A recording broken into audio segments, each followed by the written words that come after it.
Alright, finally a game for Jonas Enroth in which he merely has to be good and not fantastic.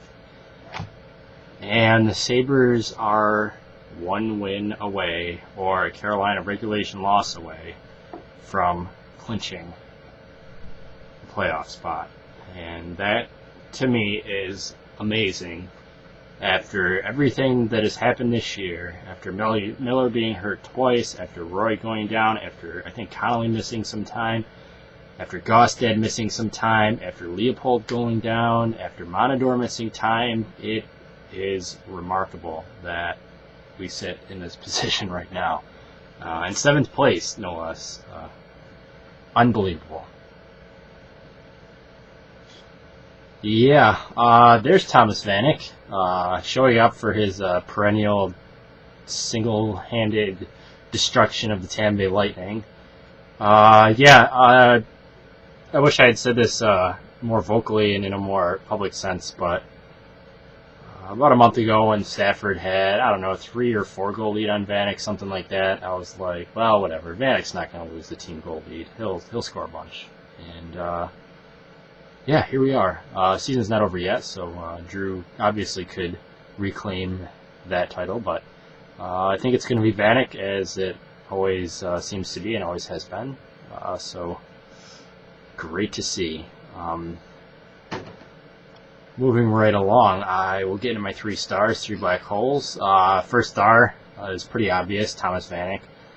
Just a monster of a game. 6 shots on goal, 3 goals rather. Yeah, the hat trick, obviously. He had 1 takeaway. I actually thought he had more than just 1 takeaway, but it's just a great game by Vanek, completely deserving of that first star. Second's got to be Tim Connolly. Another great game.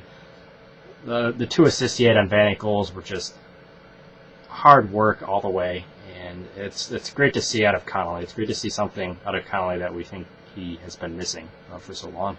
And he had a goal of his own to boot, and I believe that was the game-winning goal. It was the game-winning goal. And third star,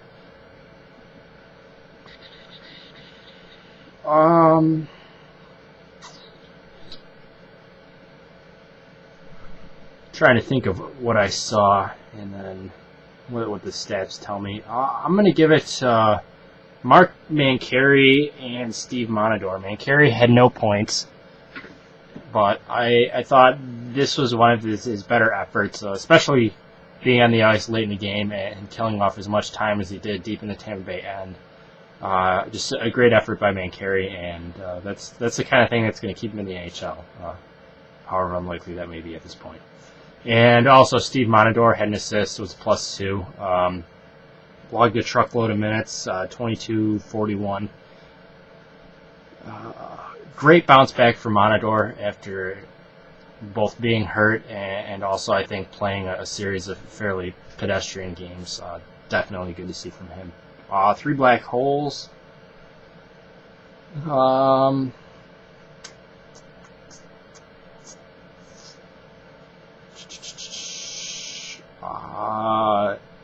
These are tough to hand out because it wasn't really an instance where the Sabres played bad and led to Tampa Bay goals. It was more they played great and Tampa played not as great, and it is what it is. I'll just go off the stats. I'll give Tyler Myers 1, even though the first black hole, even though he's been as good as he has been lately.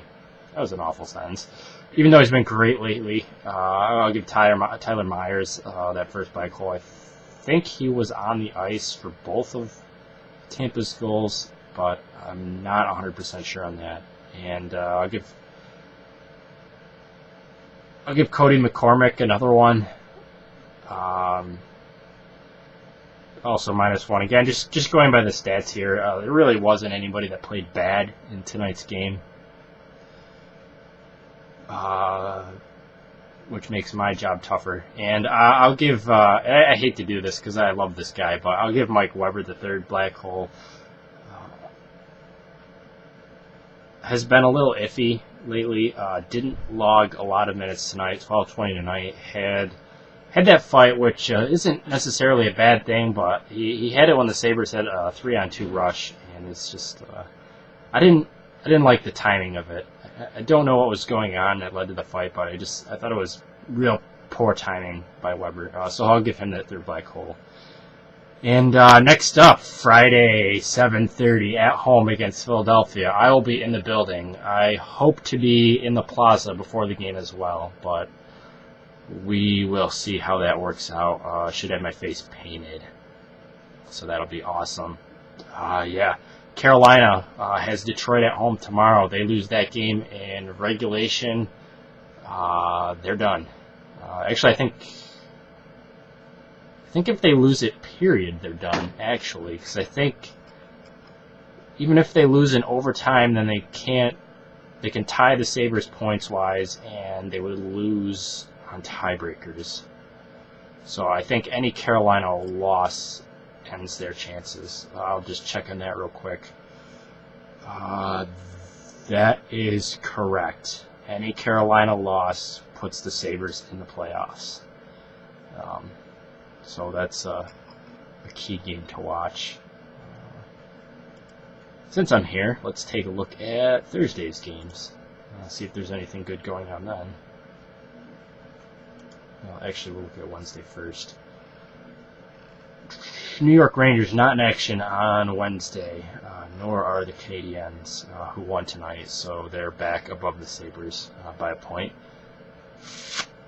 And Thursday, I'm guessing the Rangers and Habs both play on Thursday, and I am right. The Rangers have the Thrashers at home. The Canadiens have Ottawa in Ottawa on Thursday. So we could see ourselves back in 8th on Friday if those two teams win.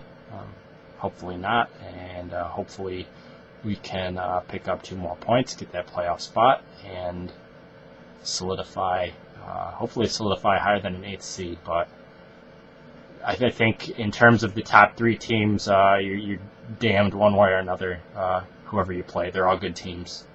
And I don't think there's one that I want that much more than any of the others. They are at the top of the standings for a reason. So I will see you all late Friday, early Saturday after that Flyers game. And hopefully in the building.